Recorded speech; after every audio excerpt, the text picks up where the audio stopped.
नमस्कार, आप देख रहे हैं टीवी 24 नेटवर्क। मैं हूं आपके साथ पूनम यादव। उत्तर प्रदेश सरकार ने राज्य में जाति आधारित रैलियों और सार्वजनिक स्थानों पर जाति सूचक चिन्हों पर पूरी तरह रोक लगा दी है। सरकार के इस फैसले ने प्रदेश की राजनीति में हलचल मचा रखी है। दरअसल इस इलाहाबाद हाईकोर्ट के आदेश के बाद यूपी सरकार द्वारा लिया गया ये कदम राजनीतिक दलों की रणनीतियों को झकझोर दिया है। इसका उद्देश्य समाज में जातिगत भेदभाव को खत्म करना और राष्ट्रीय एकता को बढ़ावा देना है। सरकार के इस फैसले पर अब विपक्ष, खास तौर पर समाजवादी पार्टी लगातार सवाल उठा रहा है, क्योंकि पीडीए यानी पिछड़े, दलित, अल्पसंख्यक जैसे मुद्दों की राजनीति करने वाले समाजवादी पार्टी जैसे दलों के सामने बड़ी मुश्किलें खड़ी हो सकती हैं। इसी बीच समाजवादी पार्टी प्रमुख अखिलेश यादव ने सरकार के फैसले पर अप्रत्यक्ष टिप्पणी करते हुए सोशल मीडिया प्लेटफॉर्म एक्स पर एक पोस्ट किया। उन्होंने सरकार पर निशाना साधा और लिखा, और 5000 सालों से मन में बसे जातिगत भेदभाव को दूर करने के लिए क्या किया जाएगा, और वस्त्र, वेशभूषा और प्रतीक चिन्हों के माध्यम से जाति प्रदर्शन से उपजे जातिगत भेदभाव को मिटाने के लिए क्या किया जाएगा, और किसी के मिलने पर नाम से पहले जाति पूछने की जातिगत भेदभाव की मानसिकता को खत्म करने के लिए क्या किया जाएगा, और किसी का घर धुलवाने की जातिगत भेदभाव की सोच का अंत करने के लिए क्या उपाय किया जाएगा, और किसी झूठे और अपमानजनक आरोप लगाकर बदनाम करने के जातिगत भेदभाव से भरी साजिशों को समाप्त करने के लिए क्या किया जाएगा। वहीं अखिलेश यादव ने सरकार पर कटाक्ष करते हुए याद दिलाया कि जब उन्होंने मुख्यमंत्री आवास खाली किया था तो उसे धुलवाया गया था। उन्होंने ये भी सवाल उठाया कि आखिर 5000 सालों से लोगों के मन में बसे जातिगत भेदभाव को दूर करने के लिए क्या किया जाएगा। अखिलेश यादव ने इस पोस्ट के जरिए सरकार पर निशाना साधते हुए याद दिलाया कि जब उन्होंने मुख्यमंत्री आवास खाली किया था तो उसे धुलाया गया था।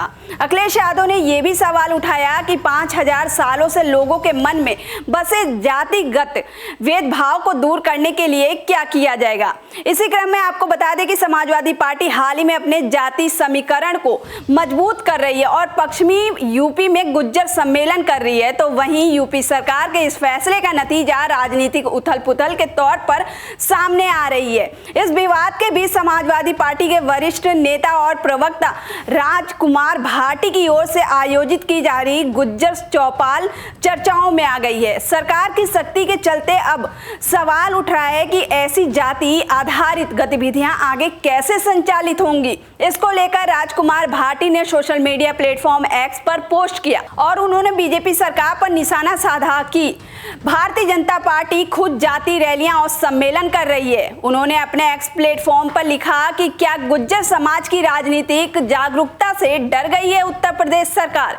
इसका अर्थ तो यही लगाया जा सकता है। उत्तर प्रदेश सरकार ने 21 सितंबर को रविवार के दिन शासनादेश जारी करके उत्तर प्रदेश में जाति रैलियों और सम्मेलन पर रोक लगा दी है। अब से पहले भारतीय जनता पार्टी खुद जाति रैलियां और सम्मेलन करती रही है। 2014 लोकसभा चुनाव से पहले भाजपा के लखनऊ कार्यालय पर लगातार 1 महीने तक अलग अलग जातियों की बैठकें की गई। भाजपा ने लखनऊ में बोर्ड लगाकर यह भी बताया था कि उनकी सरकार ने किस किस जाति के कितने मंत्री बनाए हैं। गाजियाबाद विधानसभा उपचुनाव में योगी आदित्यनाथ जी ने रोड शो किया था। 1 किलोमीटर के रोड शो में 10 जातियों के स्वागत मंच बने हुए थे, जिन पर अलग अलग जातियों के नाम लिखे हुए थे।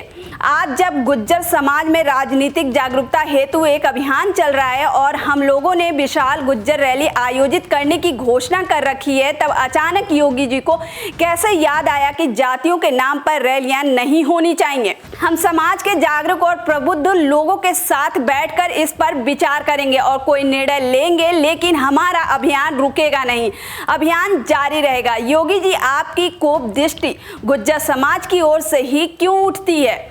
कल आपने जिला मेरठ के दादरी में गुज्जर समाज के लोगों पर लाठियां चलवा दी और 2 दर्जन लोगों को जेल भिजवा दिया। दादरी गौतम बुद्ध नगर में आपने सम्राट मिहिर भोज की प्रतिमा से गुज्जर शब्द मिटवा दिया। योगी जी, आपको इस पर आत्मचिंतन करना चाहिए। साधु वेशधारी मुख्यमंत्री की कुर्सी पर बैठे किसी व्यक्ति के अंदर इतना जाति भेदभाव नहीं होना चाहिए। राजकुमार भाटी ने राज्य सरकार से पूछा कि क्या उत्तर प्रदेश सरकार गुज्जर समाज की राजनीतिक चेतना से डर गया है। उन्होंने आरोप लगाया कि सरकार की ये शक्ति विशेष रूप से गुज्जर समाज के कार्यक्रमों के प्रति दिखाई जा रही है। साथ ही उन्होंने ये भी कहा कि 2024 के चुनाव से पहले भाजपा ने खुद अपने लखनऊ कार्यालय में विभिन्न जातियों की बैठक की थी। ऐसे में अब इस तरह की रोक पक्षपातपूर्ण है। इसी बीच राजकुमार भाटी ने नई रणनीति साझा की है। उन्होंने सुझाव देते हुए सोशल मीडिया प्लेटफॉर्म पर दूसरा पोस्ट लिखा। जो भाई अपने क्षेत्र में गुज्जर चौपाल की तैयारी कर रहे हैं वे निर्धारित दिन में ही उसे कराएं। बैनर पर गुज्जर चौपाल की जगह पीडीए चौपाल लिख दें। हम नहीं चाहते कि शासन, प्रशासन और पुलिस से बेवजह का टकराव हो और हमारे लोग पुलिस कार्रवाई और मुकदमे में फंसे। हमारा अभियान राजनीति में हिस्सेदारी के लिए है, टकराव के लिए नहीं। हमें युद्ध नहीं लड़ना है, समाज को जागरूक और एकजुट करना है। आपको बता दें कि इलाहाबाद हाई कोर्ट के फैसले के बाद सरकार का यह आदेश उत्तर प्रदेश की राजनीति पर गहरा प्रभाव डालेगा, खासकर 2027 में होने वाले यूपी विधानसभा चुनाव में। वहीं सपा यूपी के 34 जिलों के 132 विधानसभा क्षेत्रों में छोटी छोटी गुज्जर चौपाल और रैलियां करने की रणनीति पर काम कर रही है। ऐसा इसलिए कि चुनाव में पश्चिमी यूपी में गुज्जर समाज का काफी असर रहा है। बहरहाल उत्तर प्रदेश सरकार का ये निर्णय न केवल कानूनी बल्कि सामाजिक और सांस्कृतिक नजरिए से भी काफी अहम माना जा रहा है। इस पर आप क्या सोचते हैं, हमें कमेंट में अपनी राय जरूर बताएं।